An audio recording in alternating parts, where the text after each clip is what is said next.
all you cool cats and kittens, please don't kill me, Miss Baskins. I love your work. Time for a buzz version of build and gameplay talk through today with the Midway, thanks to a user request. I played this game when it was still bugged, still ended up doing okay.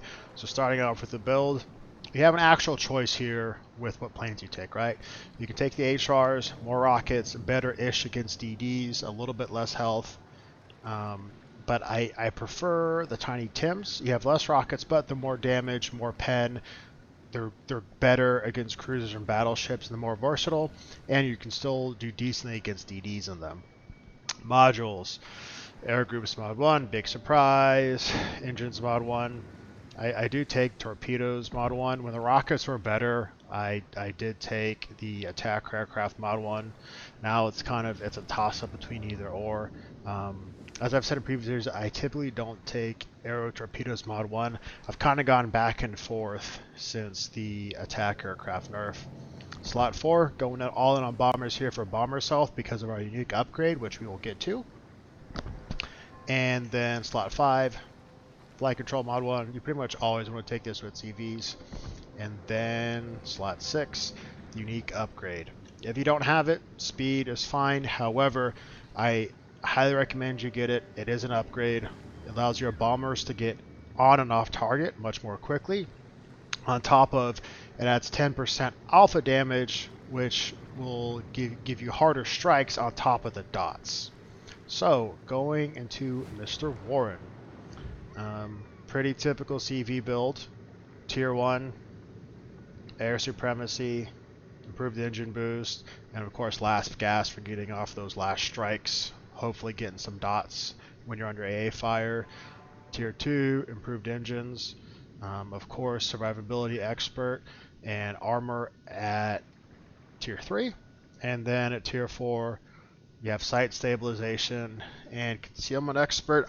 You can really go back and forth whether or not you want demolition expert or concealment expert. They're about the same. As you can see in the video, I do really like getting forward in my Midway, really all my CVs, but you know, sometimes it works out, sometimes it doesn't. Luckily it works out in this game. And then lastly for flags, typical. AA flag, I take it on all my CVs, especially in the advent of the NVR. Fire, flooding, fire, and then down to the second row, consumable reload. I mean, we have over 3,600, why not? Ship speed for getting to those sweet forward positions. Of course, the repair consumable for the torpedo bombers. And lastly, fire extinguishing time because I do get up close. And I would take the flooding if I had another slot. So without any further ado, I believe that concludes the build part of the video.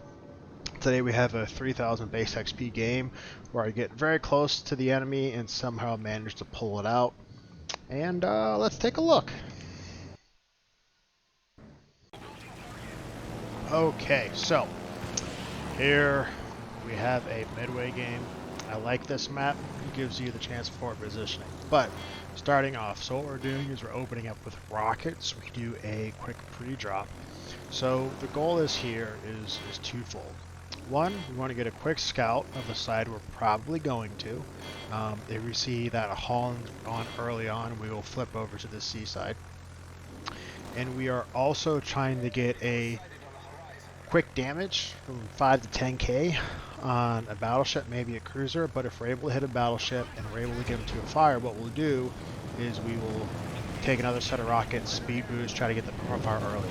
However, we run into this nasty Salem, throw a couple of rockets at them, you know, only 3 hits, 5k, lets it tick a little bit, but not bad for opening damage. So what we've established right now is that there's no Holland, there's no super mean Holland, right? So once again, we're going to pre-drop. What's that going to allow us to do if we're able to get a hit on that Montana is once again try to get the quick fire, come back, get a permafire. I tell my team here that I'm crashing D3, which I'm going to do. I'll change it up in a little bit, but I'll talk about that when we get there. and we see this Montana. We're going to come out to the side and try to get a hit on him. We're also coming and scouting the 1-2 line to make sure there's not a 1-line Holland or a 1-line Summers to really ruin our day. Come in, dodge flak. We're still dealing with the speed boost nerf. That's okay. We get our strike off. So there, we get the fire, right? We only have 5 rockets. We see a Salem right there. I'm like, hey, we have these upgraded bombers for a reason. Let's use them. So we're coming with the bombers, right? We just got to get there. Now with the speed boost changes, the rule kind of is you speed boost about halfway to your target, sometimes a little more so, all depending on what's there and what you're going to have to get out of. But with this, I really want that early permafire for the damage, so I'm going for it. So I speed boost all the way, I pop a boost and I go. Unfortunately, by now, the Minotaur showed up, the Yamato showed up, the Holland's coming in. So our goal now is just to try to get a drop, try to get that fire for some of it, and then I instantly recall. As you can see, even though I did drop an AA, I still lose a decent amount of planes.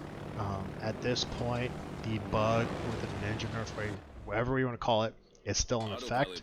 Not as much, but it's still there. So what we're doing here, right? You see the 1-2 line? Not a good idea. We're going to push around it. So what we're going to do is position our CV in such a way that we can play ring around the Rosie and still get off quick strikes. But by positioning ourselves in D4, our biggest threat is Mr. Yamato, because he's going to push into the center and he can absolutely devastate us if he gets shots. So that's our target. Meanwhile, Smolin's capping B, Venezia is capping C. We're looking okay. So we're going to come in here, try to get a quick lineup. We hit the heel, don't want to lose too many planes early on. I started the drop a bit too late and I turned a bit too much into it, so we get a wide spread, but we still do manage to get a couple hits on the Yamato. More importantly, we get a flood. So what that flood does is allows us to do 2 things. Well, it allows us to do something and the team to do something. It allows us to potentially get a perma flood, or if anybody fires at HE at them and they land the fire, it's going to be permanent. So we do a better job lining up the drop here. As soon as he comes out of that island, then he also has torps incoming. Immediately recall, coming back out with some HE bombers. We managed to hit 4 torps plus the perma flood. We're going to take some damage. We don't have to worry about those HE bombers anymore because we got the flood ticking. He's probably taking some fire damage. We got some other stuff coming at us though. So unfortunately, autopilot didn't put us in the best position. So now we got to deal with this minnow. So fortunately, the Yamato has something to say about it. So here we go to manual. Don't be afraid to manual yourself for 10 to 30 seconds to get yourself in a better survival position. Me doing this allows me to survive later on in the game and potentially us win the game. So right now we kind of have 2 decisions. Do we want to go all the way across the map and hit targets Kremlin Minnow with good AA, or do we just want to try to win our side here? As you can see, I'm trying to win the side here. It's going to be painful on planes, but it's going to work out. I do a single pre-drop. This Yamato has a fighter plane up because he's toxic, but that's not going to deter us. Here, I hope I had timed it right. They're up for 60 seconds. I don't, but I still know that I'm going to get some nice alpha and hopefully some fires, which I do. So you can see there, I hit it for about 12k plus the fire. Once again, that unique upgrade, that 10% over quite a few bomb hits over the game really adds up. I cycle back with torps, going back between HE bombers and torp bombers. I do a pre-drop. Unfortunately, there's all sorts of ships being able to shoot through the islands. As I've said in other videos, you always want to use islands to occlude yourself from A whenever possible. It wasn't really possible there, so I do some weird turns. The Yamato slowing down.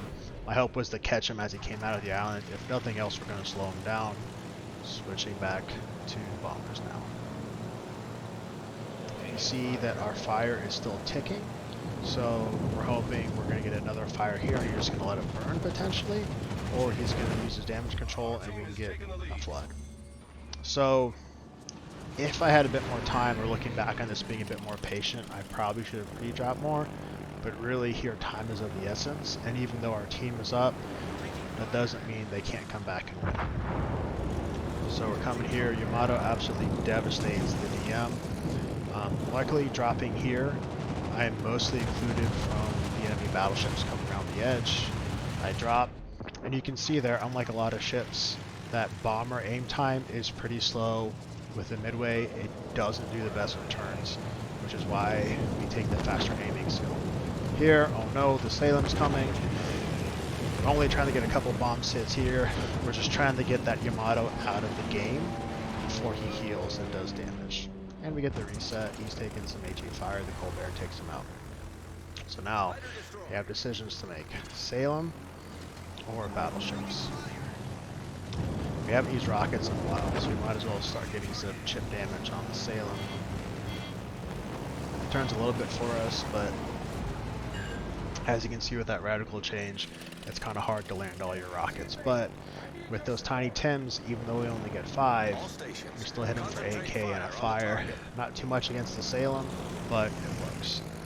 So now we have one of those oh no moments. The Holland, mistake on my part, complete lost track of him coming up the middle. So we do a long torp drop. We're just going to force him to do two things: stay straight for the enemy team, or make it turn and hit a torp. Luckily, we have machine gun Colbert. It takes him out. That's an issue.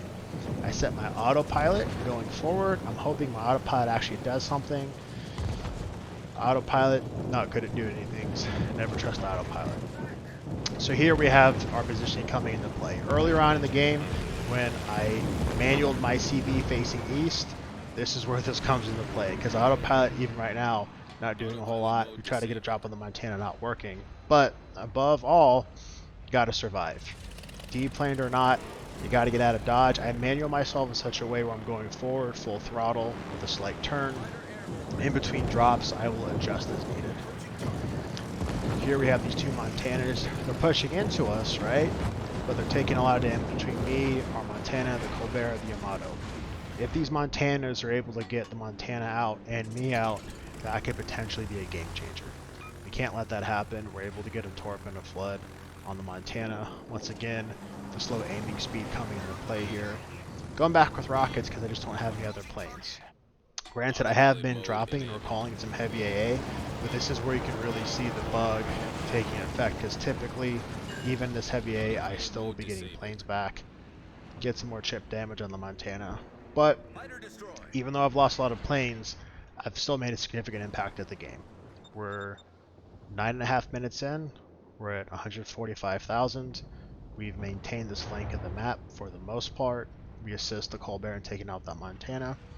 And here we see one of many drops the Audacious makes at me. This man, for some reason, wasn't very happy with me. Called me some very not nice things after the game. Called me a noob. Clearly, I do need more help, but that's besides the point. And we see like, hey, we're up on points, but still not looking great for our team. If you look at the top, our health-wise, still about even. It only takes a couple of big salvos either way to change this game. So what we're doing right now is we are capping in the CV. And we're going to position our CV against that far island. So it's harder for the CV to drop on us because obviously he's shown an interest in doing so. And we're going to be able to take out that Salem, or that Montana is going to do it for us.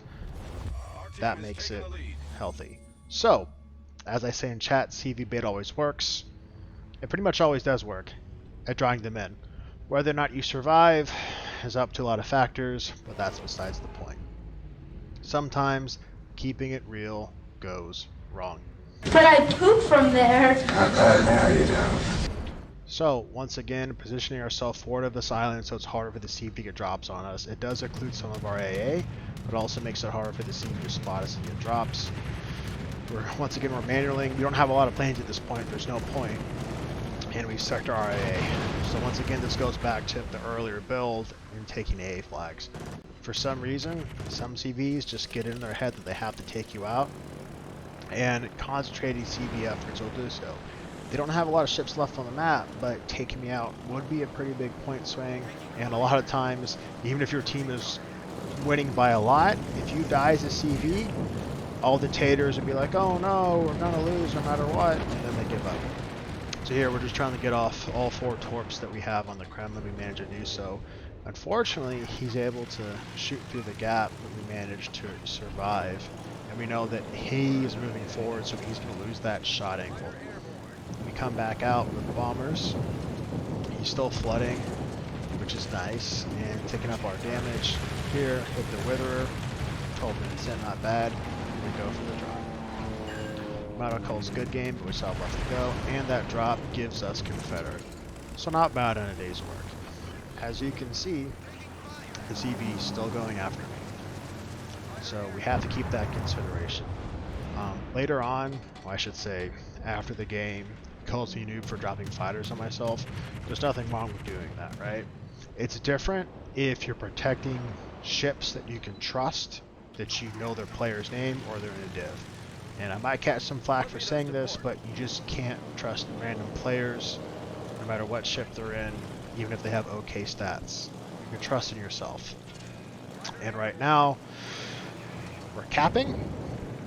We are contesting their cap, and well, there's a drop. For whatever reason, this patch is giving me a lot of issues. Okay, we're back. But if they have all 3 caps, it makes a difference on their point lead. Yamato takes out the Minotaur, so at this point, we're pretty much golden, and we're just playing cleanup at this point. CB is continuing to drop me. The Summers is in smoke over here, and we got the Nevsky. Only 3 ships left, but we're going to carry it out. So I stupidly asked where the Summers is. It was pretty late when I was playing this game, or I should say I was pretty tired. And then I see the smoke, and I'm like, oh yeah, he's there. So, but this game is a good example of taking a forward position and winning a flank. Yes, they took the cap, but they weren't able to get our broadside on our team and get good map control. And we're able to get off those quick strikes, and that forward positioning will be even more effective if and when Wargaming actually fixed the quote-unquote CB bug. Ships are still shooting flak too close to their ship, and we're still losing a lot of planes on the recall. Once again, the Audacious drops me, gets me some more plane kills. I appreciate the XP, bro. And quite honestly, don't want to die, so I'll keep dropping fighters on myself. But as you can see, I've already set the autopilot away. At this point, the game is won. I've gotten the cap. We're ticking on points. Our Yamato does some awesome torp beats. But at this point, we're just trying to get the Summers as he comes out and charge the Audacious and get some late game damage on him.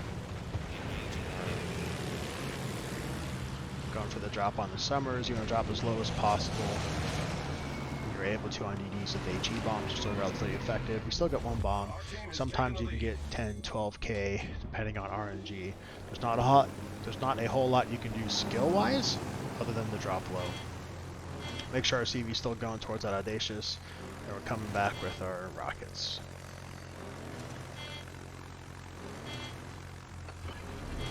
I'm not really sure how that Summers got away, despite spotting and hitting, but he does, but we're going to make sure he doesn't. And not the best game of the show in the sense I didn't get any kills, but I did help the team get kills, and I was focusing the targets that are most important at the time. Despite what people say, farming damage does have benefits in helping you win. A lot of times, it's not the damage itself, but where you farm the damage. So whenever you're tagging DD and smoke, especially rockets, you're looking at where their shells are hitting.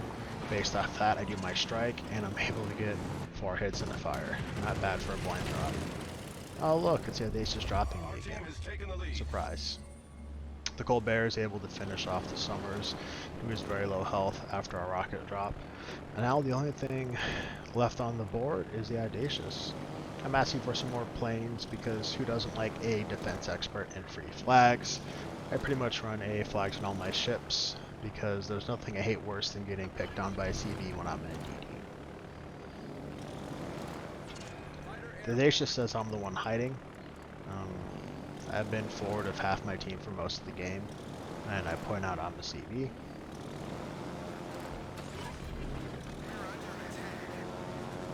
Yamato correctly points out, I didn't see that in the game, that I capped in front of everyone. Yes, I did. Anyway, so going for this drop, pop the heal, we're trying to get off all 3 torp bombers. Once again, slow aiming speed. I've been playing way too much FDR. Luckily, the RNG that lets the torps go straight, which sometimes they will do. So we still get 4 torps and a little bit of damage.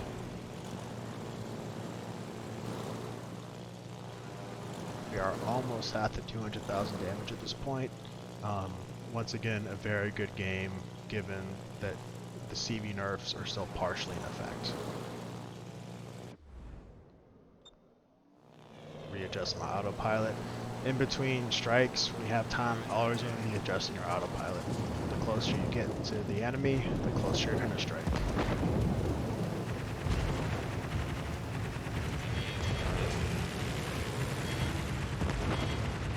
Smashing that W key, trying to get ahead of the fighters. We get off our drop, and we get off AK.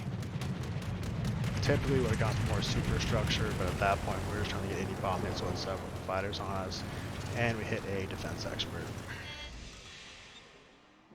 They just tells me to keep practicing. That is good advice. You should always keep practicing. I troll a little bit. I was also probably buzzed during this game. Consume in moderation, kids, but I'm sure Boggs would be proud of me. Yes, ring that bell. So that is a good example of the Tiny Tims and their alpha capability. Solid 10k in a fire with only a handful of rocket hits. At this point, I legitimately thought he was trolling. Like, this man, I'm not going to say what his stats were. I would just say I wouldn't consider him a warlord, an Oscons, a Remu. But I legitimately thought he was trolling. So late game like this, you're just trying to get all the damage you can, because why not? He's going forward, we anticipate it a little bit, and get the drop off. Once again, by me doing that autopilot a few minutes ago, I'm getting off super quick strikes, and I was able to get my single kill on the Audacious, who chirped at me after the game, which I would love to show you, but you know, probably shouldn't. So, looking at it, 237 a kill, 36 aircraft, and we got a cap. And more importantly, we got that top spot over 3,000 base XP. Hope you guys enjoyed the video. Let me know if you have any questions.